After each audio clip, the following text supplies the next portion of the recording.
لبيك اللهم لبيك لبيك لا شريك لك لبيك إن الحمد والنعمة لك والملك لا Le شريك ministère لك. des Affaires islamiques, de l'Waqf, de la Dawa et de la guidance au Royaume d'Arabie Saoudite a l'honneur de vous présenter le programme suivant.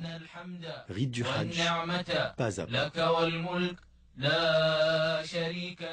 لبيك اللهم لبيك لبيك لا شريك لك لبيك إن الحمد والنعمة لك والملك لا شريك لك.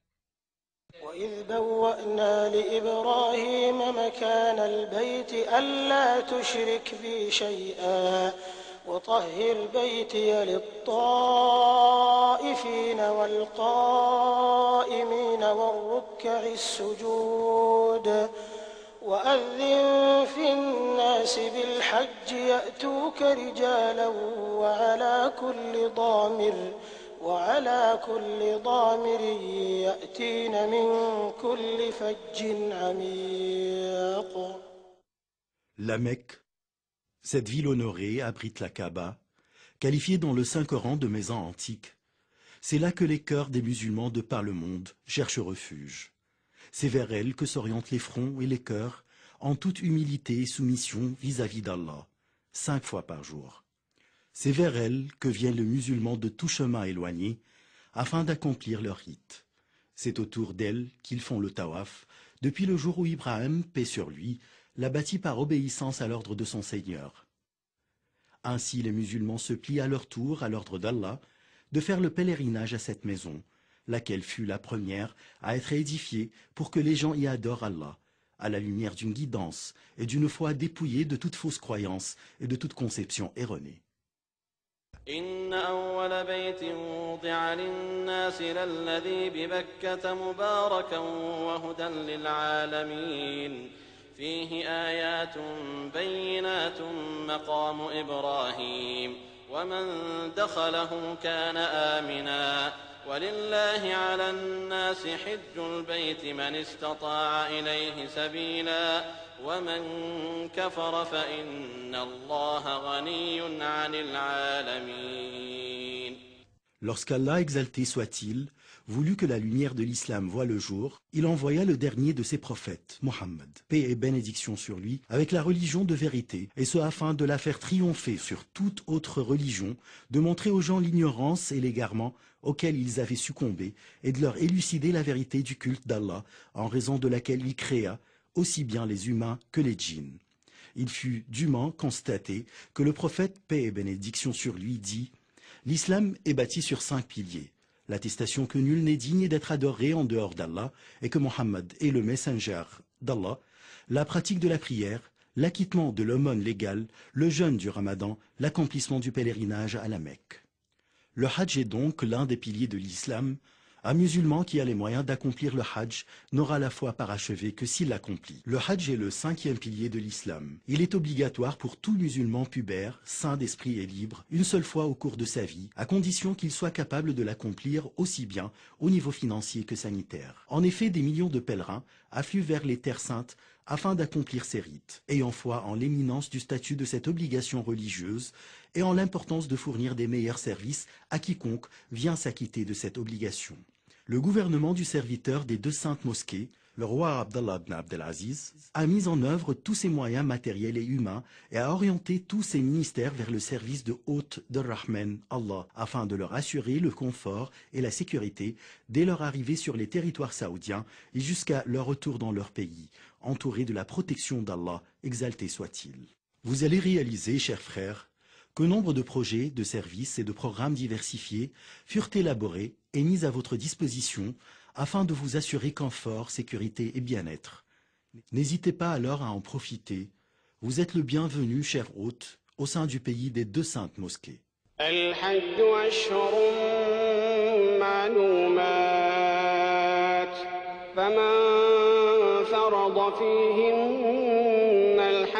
فلا رفث ولا فسوق ولا جدال في الحج وما تفعلوا من خير يعلمه الله وتزودوا فإن خير الزاد التقوى واتقون يا أولي الألباب.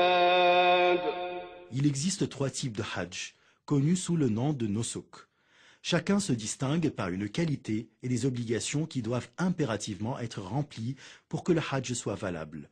Ces 3 nusuk sont at-tamattu', al-qiran, al-ifrad.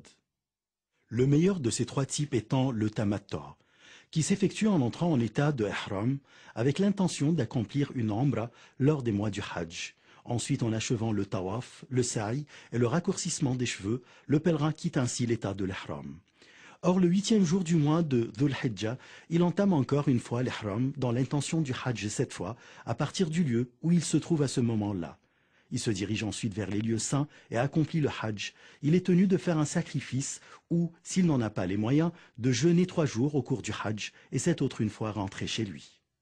Quant au hajj du type qiran, il consiste à entamer le ihram en combinant les 2 intentions du hajj et de la umra ensemble, en se disant « labbayka umratan wa hajjan ».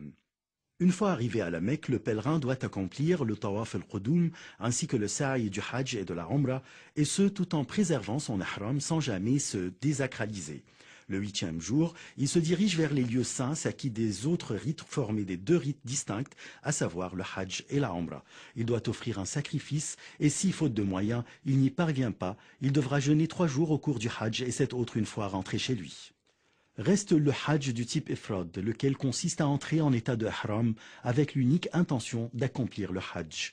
Arrivé à la Mecque, le pèlerin accomplit le tawaf, le sa'i et préserve son état de ihram jusqu'à la fin des rites. Il ne lui incombe pas de faire un sacrifice car il n'a pas combiné la umra au hajj. Le meilleur de ces types de hajj est le tamattu' suivi du qiran, puis enfin le ifrad.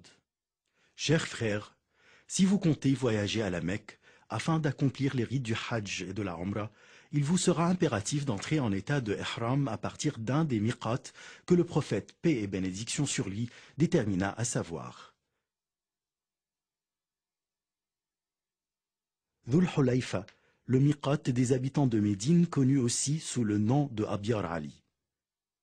Al-Juhfa, le miqat des habitants du Sham, il est situé à proximité de la ville Rabigh. En effet, les gens entament aujourd'hui leur ihram à Rabigh. Qarn al-Manazil, il est situé à Najd et aussi sous le nom de As-Sayl al-Kabir.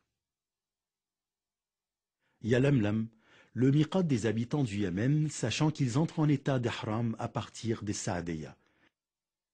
Dhat Arq, le miqat des habitants de l'Irak. Quant aux habitants de la Mecque, ils entament leur ihram pour le hajj à la Mecque même.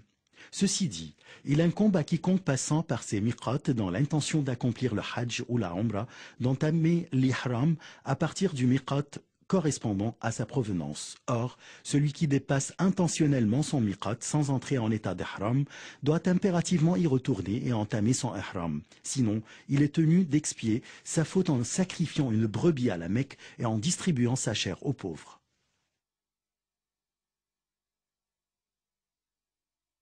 Si donc vous arrivez, chers frères, au miqat en voiture ou autre, prenez un bain, parfumez-vous, si possible, puis mettez les habits du ihram, à savoir un izar et un rida', 2 pièces de tissu blanc sans couture, blanc et propre.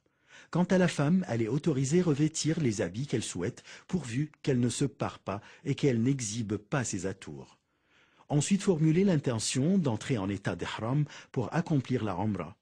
Or, si vous arrivez au miqat par voie maritime ou aérienne, le pilote ou le capitaine ont généralement l'habitude d'annoncer aux passagers qu'ils passent parallèlement au miqat afin de permettre aux pèlerins de porter les habits de ihram. D'ailleurs, il n'y a aucun inconvénient à ce que le pèlerin quitte sa maison vêtu des habits du ihram. Le cas échéant, il entamera la talbiya comme signe de son entrée en état d'ihram dès que le navire ou l'avion passera parallèlement au miqat. Notons que la talbiya se fait à haute voix par les hommes et non les femmes.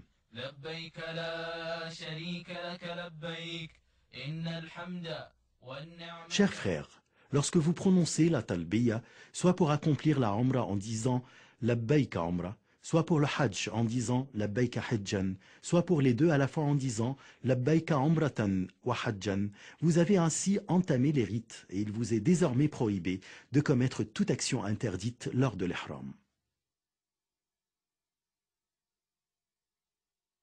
À savoir, de se couper les cheveux ou les ongles, si vous en perdez involontairement quelques-uns, ou si vous en coupez par oubli ou par ignorance de cette interdiction, il n'y aura aucun inconvénient. De se parfumer le corps ou les vêtements, quant aux traces du parfum mis préalablement à votre entrée en état d'ihram, ceci n'est pas prohibé. De procéder à la chasse des animaux, soit en les tuant, soit en les poursuivant, soit en aidant autrui à les chasser. D'abattre les arbres ou de couper les plantes de la zone sacrée. D'ailleurs, ceci est prohibé aussi bien pour celui qui est en état d'ihram que pour celui qui ne l'est pas. De ramasser les objets trouvés dans la zone sacrée à moins que vous les annonciez. De demander une femme en mariage ou de conclure un contrat de mariage pour soi ou pour autrui. Est également prohibé tout rapport sexuel aussi bien que ses préliminaires s'ils sont accompagnés par un désir ardent d'accomplir l'acte sexuel. Pour la femme en état d'ihram, il est interdit de porter des gants ou de se voiler le visage, à moins qu'elle soit en présence d'hommes non mahram. Le cas échéant, il lui sera obligatoire de se voiler le visage comme si elle n'était pas en état d'ihram. De se couvrir la tête lors du ihram avec tout ce qui peut toucher la tête, mais il n'y a aucun inconvénient à ce que l'homme en état d'ihram se serve d'un parasol, sombrage sous le plafond du véhicule ou porte les bagages sur la tête. Même s'il se couvre la tête par oubli ou par ignorance de cette interdiction, qu'il ôte ce dont il se couvrait la tête dès qu'il se rappelle ou dès qu'il apprend le jugement de la charia à cet égard. De porter une chemise ou tout vêtement cousu en général pour couvrir le corps, entièrement ou partiellement, tels les capes, les pantalons, les turbans et les chaussons, à moins que l'homme en état d'ihram ne trouve pas de izar. Le cas échéant, il peut porter un pantalon. De même, s'il ne trouve pas de sandales, il peut alors porter des chaussons sans inconvénient. Il est permis à la personne en état d'ihram de mettre des sandales, de porter une bague, des lunettes, une montre, un sonotone, une ceinture et un porte-monnaie pour garder son argent et ses papiers. Il lui est permis également de changer les habits du ihram, de les nettoyer et de se laver la tête et le corps. Même si quelques cheveux tombent malgré lui ou encore s'il se blesse, il n'y aura aucun inconvénient. Contrairement à ce que beaucoup de gens croient, il n'y a pas de prière particulière à accomplir pour entrer en état d'ihram, mais il incombe au pèlerin d'observer les obligations de sa religion, comme à titre d'exemple, le fait d'accomplir la prière collective au moment prescrit, d'éviter de commettre toute infraction à l'obéissance vis-à-vis d'Allah, exalté soit-il, tels les péchés, l'obscénité et les perversités auxquelles succombent d'autres musulmans égarés. Arrivé à la Mecque où se trouve la Kaaba ou la maison antique d'Allah, il est préférable que celui qui est en état d'ihram prenne un bain dès son arrivée. En entrant à la Masjid al-Haram, le pèlerin entre par le pied droit en disant « A'udhu billahi al-azim, wa wajhihi al-karim, wa sultanihi al-qadim, min ash-shaytan al-rajim, Allahumma aftah li abwaba rahmatik » En effet, il est préconisé de dire cette invocation en entrant dans toute mosquée en général. Ensuite, le pèlerin se dirige vers el-Kaaba afin d'entamer le tawaf. Selon la sunna, l'homme doit observer al-ittiba, c'est-à-dire le fait de laisser son épaule droite découverte et de s'envelopper de son rida, de sorte que le milieu de celui-ci passe par-dessous l'aisselle droite et de couvrir avec ses extrémités son épaule gauche. Ensuite, le pèlerin doit entamer le tawaf qui se compose de 7 parcours à commencer de la pierre noire. S'il parvient à y accéder, qu'il l'embrasse si possible sans jamais gêner les gens, ni en les poussant, ni en les bousculant, les insultant ou les frappant. Tout acte de la sorte serait une faute vu le préjudice qui en découle à l'égard des musulmans. Il suffit en l'occurrence de pointer vers la pierre noire de loin en disant « Allahu Akbar ». Ensuite, le pèlerin commence son tawaf en évoquant Allah, exalté soit-il, en implorant son pardon, en faisant les invocations qu'il désire ou en récitant le Coran, et ce sans jamais élever sa voix en faisant des invocations particulières, à l'exemple de certains, car ceci brouille les autres pèlerins. Une fois arrivé, cher pèlerin, au coin yéménite, touchez-le de votre main si possible, mais ne l'embrassez pas, et ne vous frottez pas non plus contre lui, comme ceux qui, en le faisant, contreviennent à la sunna du prophète, paix et bénédiction sur lui. Si vous ne parvenez pas à toucher le coin yéménite, poursuivez votre parcours sans pointer vers lui, ni prononcer le takbir. Notons également que selon la sunna, Il est préférable que le pèlerin dise, lorsqu'il se trouve entre le coin yéménite et la pierre noire, « Rabbana atina fid dunya hasana wa fil akhirati hasana wa qina adhab an-nar » Le pèlerin achève ainsi son tawaf de cette même manière jusqu'à ce qu'il termine 7 parcours, commençant par la pierre noire avec chaque parcours et finissant par le retour à ce même point de départ. Selon la sunna, le pèlerin doit observer ar-ramal, c'est-à-dire le fait de marcher à pas rapides et rapprochés, et ce seulement lors des 3 premiers parcours de tawaf al-qudum. Cependant, il existe des erreurs que certains pèlerins commettent lors de leur tawaf autour de la Kaaba, comme à titre d'exemple, le fait d'entrer dans le hijr d'Ismaïl lors du tawaf en croyant qu'il en fait partie. En effet, le tawaf à l'intérieur du hijr l'annule car ceci réduit le tawaf prescrit, étant donné que, le cas échéant, le pèlerin aurait limité son parcours à une partie de la Kaaba. De toucher tous les coins de la Kaaba et peut-être même ses murs, de les caresser, de se frotter contre sa housse, sa porte et Maqam Ibrahim, car tout ceci est prohibé et fait partie de Beda ou innovations religieuses, lesquelles ne sont puisées dans aucune des sources de la Sharia et ne furent jamais entreprises par le prophète. D'élever la voix lors du tawaf car ceci dérange les autres, de se bousculer les uns des autres, notamment lorsque les femmes poussent les hommes devant la pierre noire et Maqam Ibrahim, un comportement qu'il faudrait absolument éviter. Une fois le tawaf terminé, vous pouvez recouvrir alors, chers pèlerins, votre épaule droite. Selon la sunna mu'akkada, il faut accomplir 2 rak'ah derrière Maqam Ibrahim si possible, sinon vous pouvez les accomplir à n'importe quel lieu del Masjid al-Haram.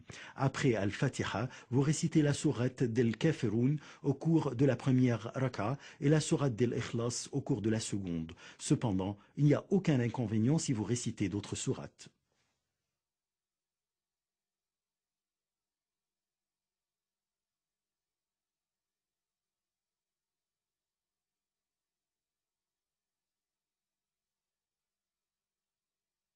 Ensuite, vous vous dirigez vers le monticule As-Safa pour accomplir le sa'i qui se compose de 7 parcours. Lorsque vous vous approchez de Safa, commencez par ce que Allah indique comme début dans le verset et récitez « Inna as-Safa wal Marwa min sha'air Allah » فمن حج البيت أو اعتمر فلا جناح عليه أن يطوف بهما ومن تطوع خيرا فإن الله شاكر عليم. Escaladez ensuite le monticule Safa en faisant face à la Kaaba, puis répétez à 3 reprises Alhamdulillah, ensuite Allahu Akbar 3 fois tout en levant les mains pour invoquer Allah. Vous répétez ensuite à 3 reprises La ilaha illallah wahdahu la sharika lah, lahul mulk wa lahul hamd wa huwa ala kulli shay'in qadir.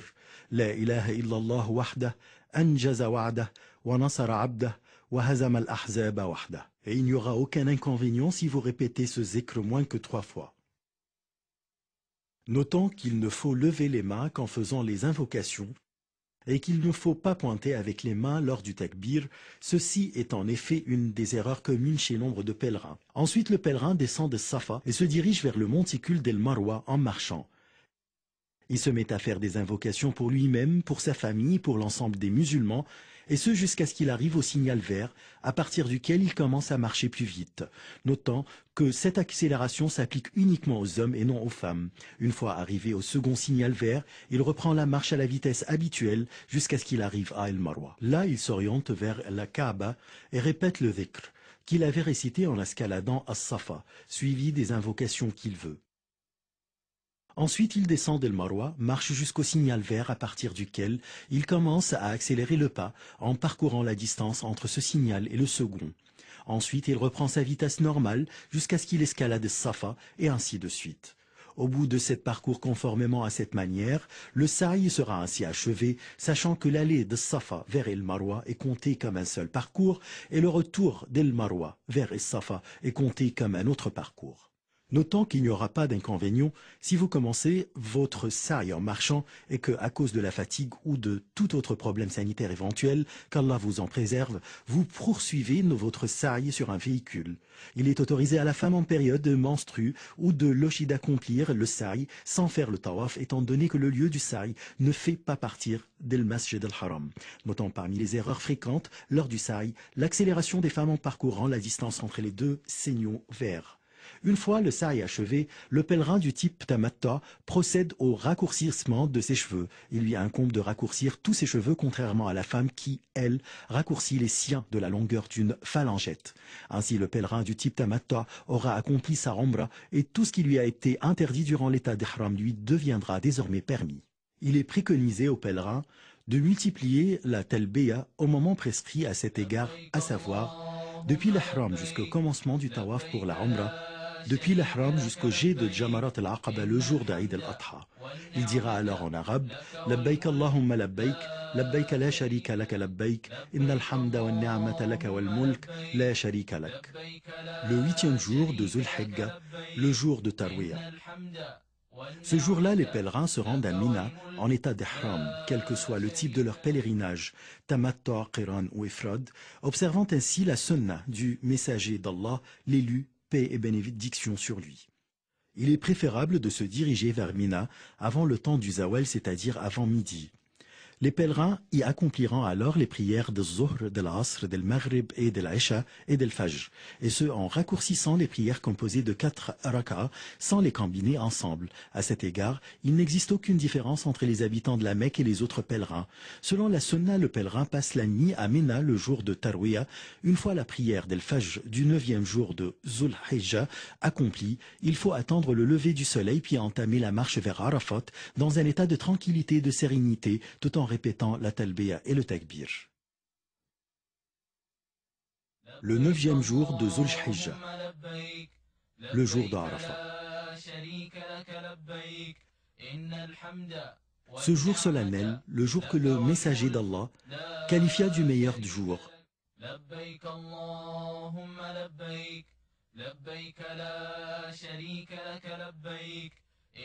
Les foules de pèlerins déferlent vers le mont Arafat et y stationnent depuis le lever du soleil jusqu'au crépuscule. Il est préconisé, selon la sunna, que le pèlerin fasse station à Namira si possible. Sinon, qu'il s'assure de stationner dans les limites de Arafat. D'ailleurs, il existe des signes et des panneaux indiqués ces limites. En effet, toute la région de Arafat est propre au stationnement. Ce jour éminent, tâchez, mon frère, de vous concentrer à répéter la talbiya et le dhikr, et de vous évertuer à faire des invocations en faveur de vous-même, de votre famille, de vos enfants et de l'ensemble de vos frères musulmans. Au moment de la prière d'El-Zohr, l'imam prononce un serment destiné à rappeler les pèlerins et les exhorter et à les guider vers le droit chemin. Ensuite, il préside la prière d'El-Zohr, puis celle d'El-Asr, qui sera accomplie d'avance. Les deux prières seront alors raccourcies et accomplies à la même heure d'El-Zohr, à l'instar du messager d'Allah, paix et bénédiction sur lui, et ce sans accomplir de prière surérogatoire, ni entre les deux prières, ni avant elles. Il est conseillé d'éviter de commettre les erreurs, qui risquent de vous faire perdre la rétribution et la récompense de ce jour éminent et de cette station honorable. Parmi les erreurs que commettent certains pèlerins, notons le fait de stationner à l'extérieur des limites de Arafat et de demeurer là jusqu'au crépuscule et se diriger après vers Muzdalifa. De quitter la station de Arafat avant le crépuscule, ce qui est absolument interdit, car cela va à l'encontre de ce que fit le prophète, paix et bénédiction sur lui.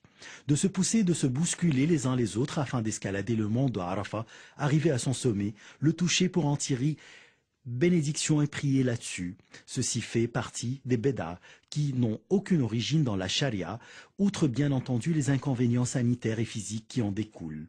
De faire face au monde d'Arafat en faisant les inconvocations alors que la sunna indique de faire face à la qibla. Allahumma inni a'udhu bika min al-kufri wal-faqr wa min adhab al-qabr. La ilaha illa ant. Allahumma anta rabbi. لا إله إلا أنت خلقتني وأنا عبدك وأنا على عهدك ووعدك ما استطعت أعوذ بك من شر ما صنعت وأبوء لك بنعمتك علي وأبوء بذنبي فاغفر لي إنه لا يغفر الذنوب إلا أنت. ليس عليكم جناح أن تبتغوا فضلا من ربكم فإذا أفضتم من عرفات فاذكروا الله عند المشعر الحرام واذكروه كما هداكم وإن كنتم من قبله لمن الضالين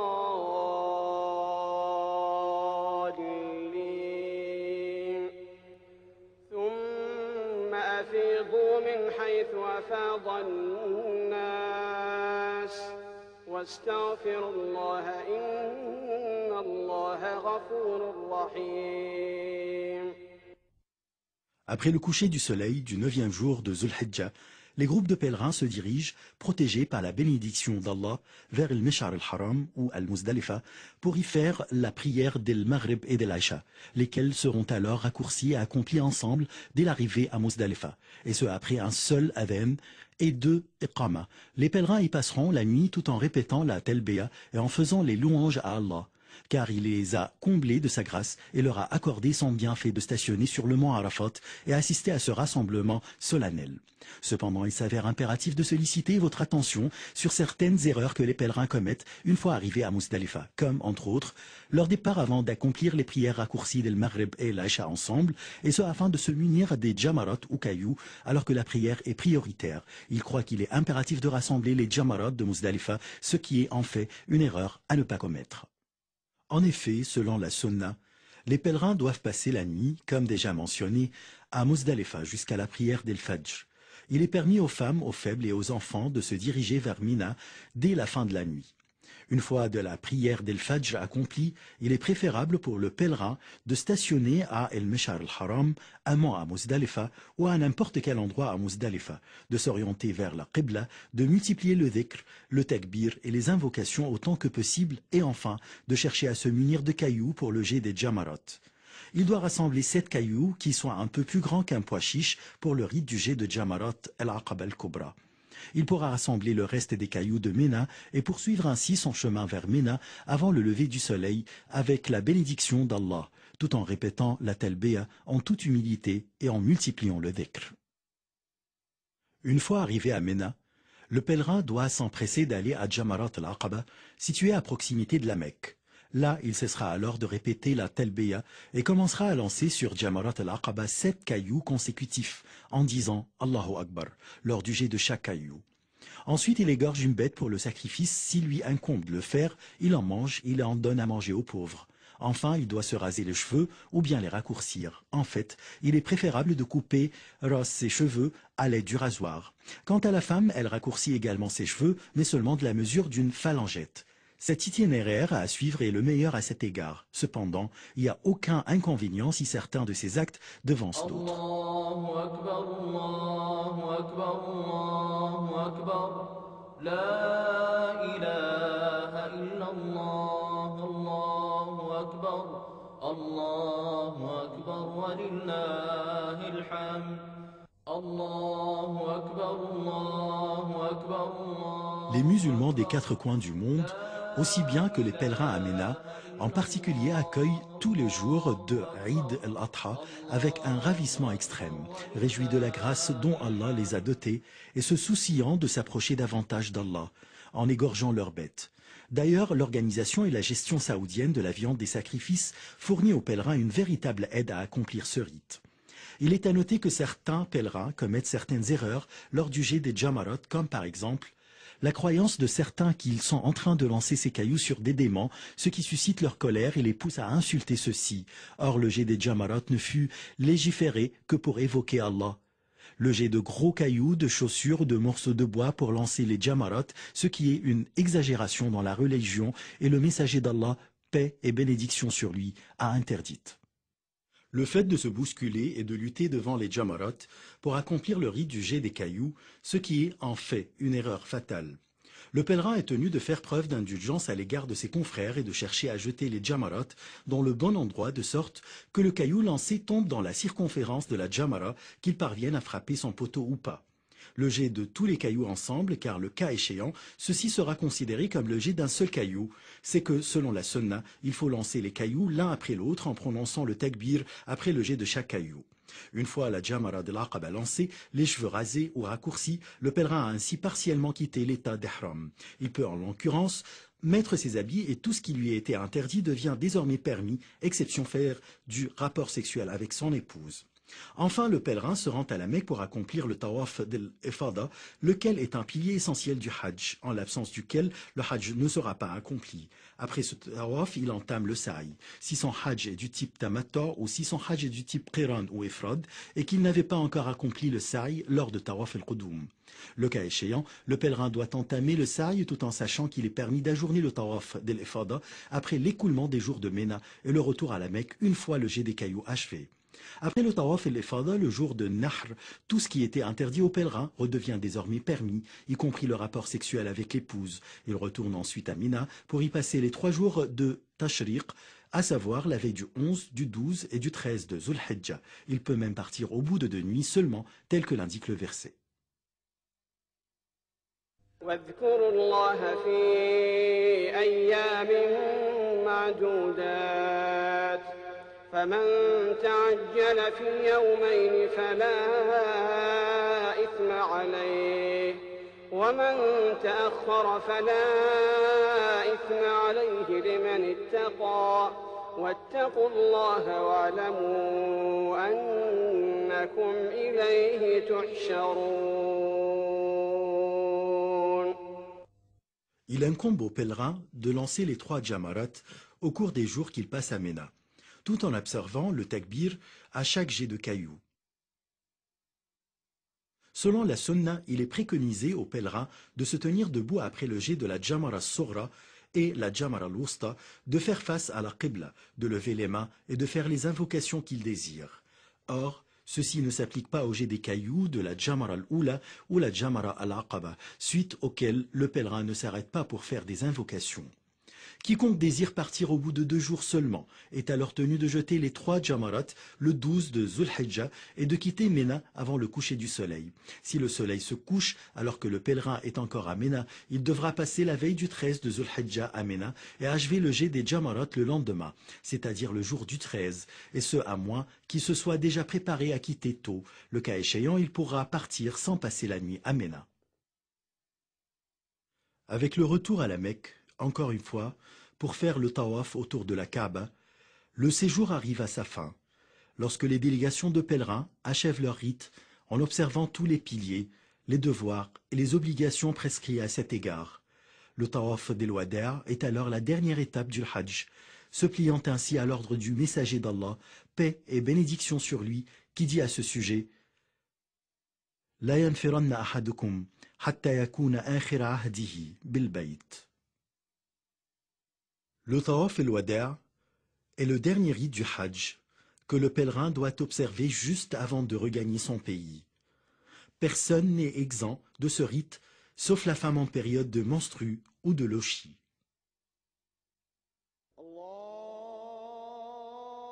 Médine et la visite de la mosquée du prophète.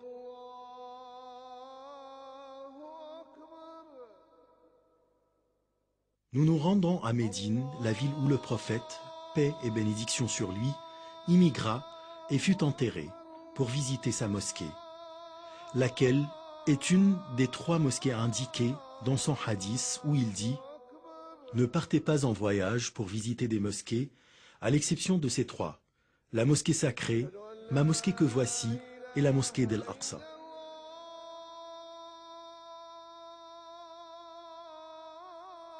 En effet, bien que la visite de la mosquée du prophète ne fasse pas partie des conditions ou des obligations rituelles du Hajj, ni que rien ne la lie au Hajj et qu'elle ne nécessite pas d'être en état d'ihram, elle est permise, voire préférée, à n'importe quel moment de l'année. Étant donné qu'Allah a facilité aux pèlerins d'avoir accès au pays abritant les 2 saintes mosquées, il est préconisé, selon la sunna, de visiter Médine afin d'accomplir la prière dans la mosquée du prophète, une prière qui vaut mieux que 1000 prières dans toute autre mosquée, hormis Al-Masjid al-Haram, où la prière vaut mieux que 100 000 prières dans toute autre mosquée. Ensuite, le pèlerin peut saluer le messager d'Allah, paix et bénédiction sur lui. Une fois arrivé chez visiteur à la mosquée du prophète, entrez d'abord du pied droit, commencez par la basmala et la prière pour le prophète, paix et bénédiction sur lui, puis implorez Allah de vous ouvrir les portes de sa miséricorde en disant Bismillah wa salatu wa salamu ala rasoulih, a'udhu billahi al-azim wa wajhihi al-karim wa sultanihi al-azim min ash-shaytan ar-rajim, Allahumma aftah li abwaba rahmatik. D'ailleurs, il est également préconisé de dire cette invocation en entrant dans toute autre mosquée. Une fois entré à la mosquée, accomplissez les 2 rak'ahs de la prière de la salutation de la mosquée. Il est préférable d'accomplir cette prière dans Ar-Radwa. Sinon, vous pouvez l'accomplir à n'importe quel endroit dans la mosquée. Ensuite, dirigez-vous, chers visiteurs, vers le tombeau du prophète, paix et bénédiction sur lui. Tenez-vous debout devant lui et commencez par cette salutation en disant avec bienséance et à mi-voix Assalamu alayka ayyuhan nabiyyu wa rahmatullahi wa barakatuh. Allahumma atihi al-wasilata wal-fadila wa ba'athu Allahu al-maqam al-mahmoud alladhi wa'adtah. Allahumma ajzihi an ummatih afdala jaza'. Ensuite, tournez-vous un peu vers la droite pour vous tenir devant le tombeau de Abu Bakr as-Siddiq, saluez-le et implorez Allah de lui accorder sa miséricorde, son pardon et son agrément. Enfin, déplacez-vous un peu plus vers la droite pour vous tenir devant le tombeau de Omar. De même, saluez-le et implorez Allah de lui accorder sa miséricorde, son pardon et son agrément. À ce sujet, rappelons que certains visiteurs de la mosquée du prophète commettent des erreurs jugées en fait comme béda, qui n'ont aucune origine dans la charia, ni furent-elles rapportées par aucun des compagnons, qu'Allah soit satisfait d'eux, notant, à titre d'exemple, parmi ces actes, le fait de se frotter contre la fenêtre de la chambre et les coins de la mosquée et de faire face au tombeau en faisant les invocations, alors que c'est vers la Qibla qu'il faut se diriger lors des invocations. Selon la Sunna, il vous est conseillé de visiter les tombeaux des gens de Al-Baqiya où furent ensevelis nombre de compagnons, entre autres le 3e calife Othman ibn Affan, qu'Allah soit satisfait de lui. Il vous est préconisé également de visiter les tombeaux des martyrs de la bataille Uhud et entre autres celle du maître des martyrs Hamza ibn Abd al-Muttalib. Saluez-les et sollicitez Allah en leur faveur à l'instar du prophète qui a appris à ses compagnons de dire lors de la visite des tombes Assalamu alaykum ahla ad-diyar min al-mu'minina wal-muslimin. وإن شاء الله إنا بكم لاحقون نسأل الله لنا ولكم العافية. Étant donné que vous êtes à Médine, chers visiteurs, il est préférable alors, selon la Sunna, que vous vous purifiez pour visiter la mosquée de Quba, la première mosquée en islam, suivant ainsi le prophète qui incita à faire la prière dans cette mosquée. En effet, il n'existe pas à Médine de mosquée ni de lieu dont la visite est préconisée à part ceci. À quoi bon faire l'effort et supporter le fardeau de se déplacer ici et là pour faire des visites qui ne seront pas récompensées? Finalement, lorsque le pèlerin regagne son pays, il doit se rappeler des rites du Hajj qu'il a accomplis. À chaque fois où il se sent tenté par un péché, qu'il se rappelle de son stationnement à Arafat, de son tawaf autour de la Kaaba, de dhikr Allah, dans les différents lieux sacrés du Hajj. Tout ceci l'aidera à se prémunir contre les péchés. Je prie Allah, le Très-Haut, de nous octroyer tous un Hajj pieusement accompli, d'absoudre nos péchés et d'agréer nos efforts. Chers frères, vous êtes le bienvenu comme hôte au sein du pays des 2 saintes mosquées, le royaume d'Arabie Saoudite. لبيك لا شريك لك لبيك إن الحمد والنعمة لك والملك لا شريك لك